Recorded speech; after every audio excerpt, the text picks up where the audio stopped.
زینب بنت حارث کون تھی؟ زینب بنت حارث نے نعوذ باللہ نبی پاک صلی اللہ علیہ وآلہ وسلم کو قتل کرنے کی کوشش کیوں کی؟ زینب بنت حارث کی مسلمانوں اور بالخصوص نبی پاک صلی اللہ علیہ وآلہ وسلم سے آخر ایسی کیا دشمنی تھی کہ اس نے نبی پاک صلی اللہ علیہ وآلہ وسلم کی جان لینے کی کوشش کی؟ اور پھر زینب بنت حارث کا آخرکار کیا انجام ہوا؟ حضرت بشر رضی اللہ عنہ کون تھے اور حضرت بشر رضی اللہ عنہ نے کس طرح اپنی جان نبی پاک صلی اللہ علیہ وآلہ وسلم پر قربان کی؟ خیبر یہودیوں کی طاقت و سرگرمیوں کا مرکز تھا۔ نبی پاک صلی اللہ علیہ وآلہ وسلم نے یہودیوں کو امن و امان سے رہنے اور اپنے مذہبی طور طریقے اپنانے کی اجازت دے رکھی تھی، مگر صرف ایک شرط تھی کہ وہ مسلمانوں کے خلاف کسی قسم کی سازشوں اور شرارتوں سے باز رہیں گے۔ مگر یہودی اپنی شر انگیز سرگرمیوں سے باز نہ آئے تو اللہ کے رسول نے خیبر جا کر ان کا محاصرہ کر لیا۔ خون ریز مارکا ہوا اور خیبر کا قلعہ مسلمانوں نے فتح کر لیا۔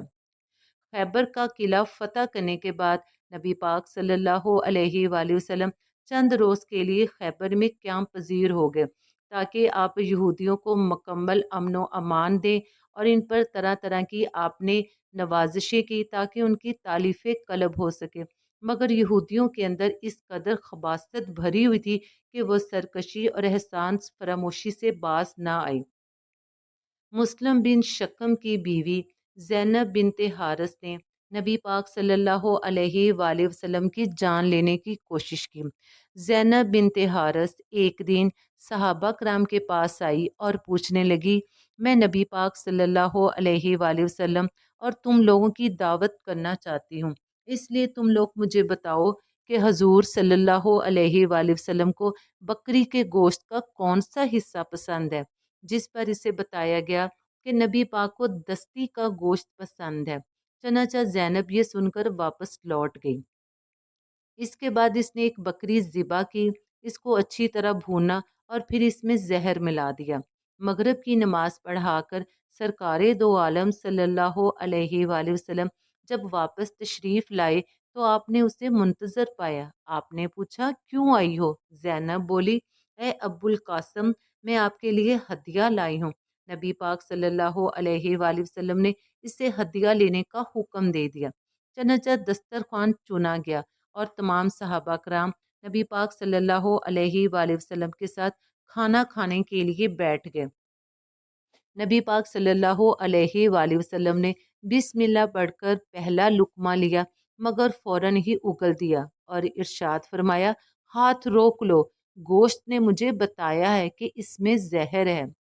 مگر ایک صحابی رسول حضرت بشر نے لقمہ نگل لیا تھا۔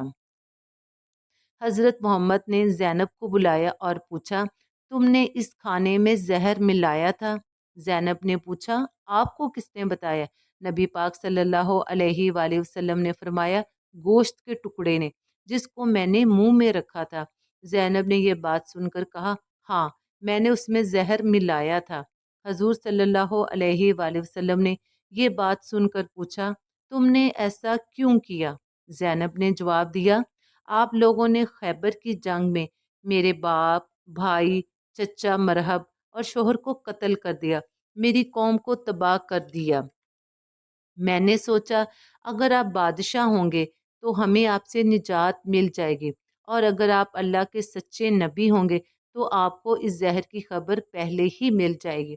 نور مجسم صلی اللہ علیہ وآلہ وسلم نے اپنی ذات کے لیے تو کبھی بھی کسی سے بدلہ نہیں لیتے تھے، جب مسلمانوں کو نقصان پہنچتا تو آپ ضرور بدلہ لیتے تھے۔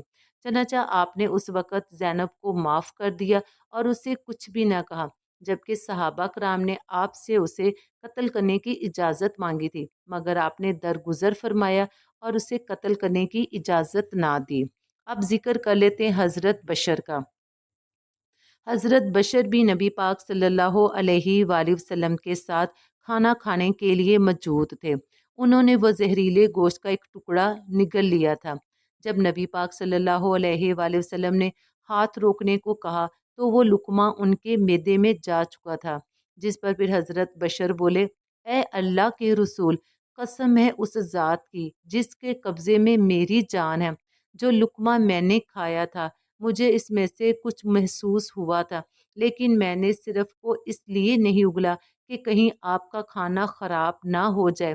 پھر جب آپ نے اپنا لقمہ اگل دیا تو مجھے اپنے سے زیادہ آپ کا خیال آیا اور مجھے خوشی ہوئی کہ آپ نے اسے اگل دیا ہے۔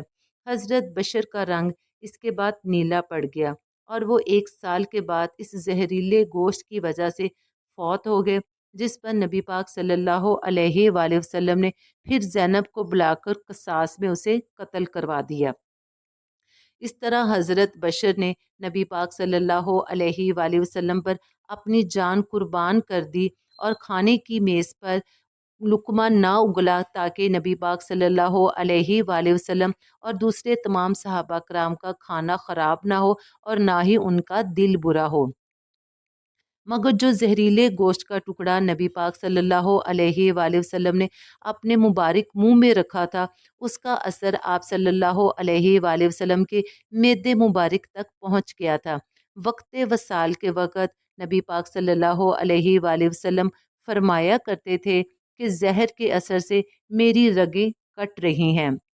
تو دیکھا آپ نے کہ نبی پاک صلی اللہ علیہ وآلہ وسلم نے اسلام کی تبلیغ میں کس قدر تکالیف برداشت کی ہیں، نہ صرف جسمانی تکلیفیں بلکہ ذہنی اذیتیں بھی جو قریش مکہ نے آپ کو دی تھی وہ بھی آپ نے برداشت کی، مگر نبی پاک صلی اللہ علیہ وآلہ وسلم اپنی مشن یعنی کہ ایک خدائے واحد کے تصور اور اسلام کی تبلیغ سے ایک قدم بھی پیچھے نہ ہٹے۔ سیرت النبی صلی اللہ علیہ وآلہ وسلم سے ہمیں تکالیف برداشت کرنے اور مشکلات کو خندہ پیشانی سے سامنا کرنے کا سبق ملتا ہے۔